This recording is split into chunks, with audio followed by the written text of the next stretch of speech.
Hello and welcome to Levant TV Headlines.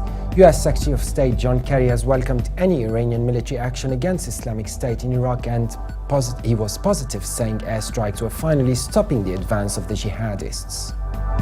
A top US general has said the Islamic State group has set up training camps in eastern Libya and the American military is closely monitoring the situation. Lebanon's interior minister says authorities are holding a daughter and an ex-wife of the head of Islamic State jihadist group Abu Bakr al-Baghdadi.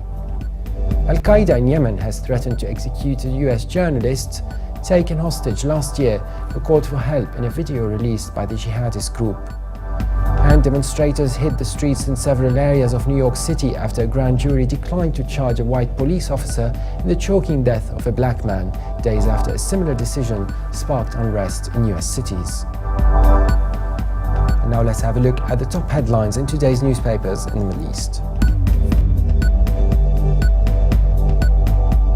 Starting from Beirut, the Daily Star leads reporting that Lebanon's Army Commander-in-Chief General Jean Ahwaji has declared an open-ended war with the Islamist militants on the Syria border after 7 soldiers were killed in recent attacks. The paper also reports that the cabinet's weekly session got underway at the Grand Serai, with the hostage crisis being the only pressing item on the agenda after discussions on the telecom and garbage files were postponed. UAE's Khalij Times leads reporting that the United States has indications that Iran has carried out airstrikes on ISIS targets in Iraq in recent days, but a senior Iranian official denied that Iran had launched any such airstrikes. The paper also reports that the US Embassy in the country has reissued a list of personal security guidance to all its citizens in the country, following the murder of an American school teacher in a public restroom in a shopping mall on Reem Island in Abu Dhabi on Monday. And the Egypt Independent reports that protests have returned to the vicinity of the cabinet headquarters despite strict security measures in downtown Cairo following the acquittal of former President Hosni Mubarak. The paper also reports that Hurghada security services have decided to organize tourist transfer buses that take part in the one-day trips from Hurghada and Safaga to Luxor at Safaga. Now the papers here in London.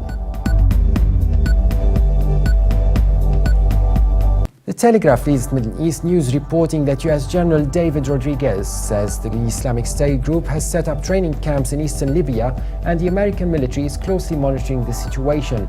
The general said around a couple hundred militants were present at the camps and US forces would continue to track the area to see if the ISIS presence expanded. The Guardian leads Middle East news reporting that Al-Qaeda has threatened to murder a British-born and American photographer it kidnapped in Yemen, according to a terrorist monitoring group.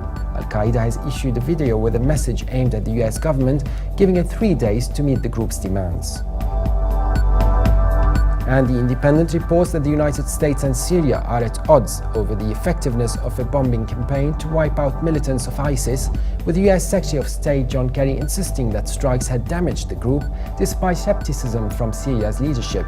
Syria's Bashar al-Assad told the French magazine Paris Match that strikes were ineffective. Now let's have a look at top Middle East headlines in international papers.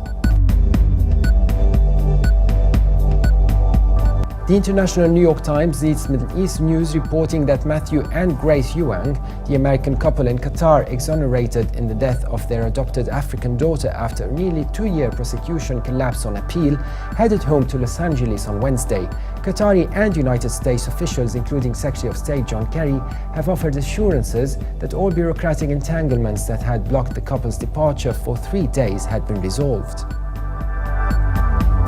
And finally, China's former Israeli Finance Minister Yair Lapid, who was fired and rebuked by Prime Minister Benjamin Netanyahu, has lashed out at Netanyahu, saying the Prime Minister was, quote, out of touch. He said that in a press briefing held in Tel Aviv. Lapid said the Prime Minister is out of touch and self-involved. No one else but him is interested in going to elections. And for more updates, please visit us on levant.tv. Thanks for watching Press Review and bye for now.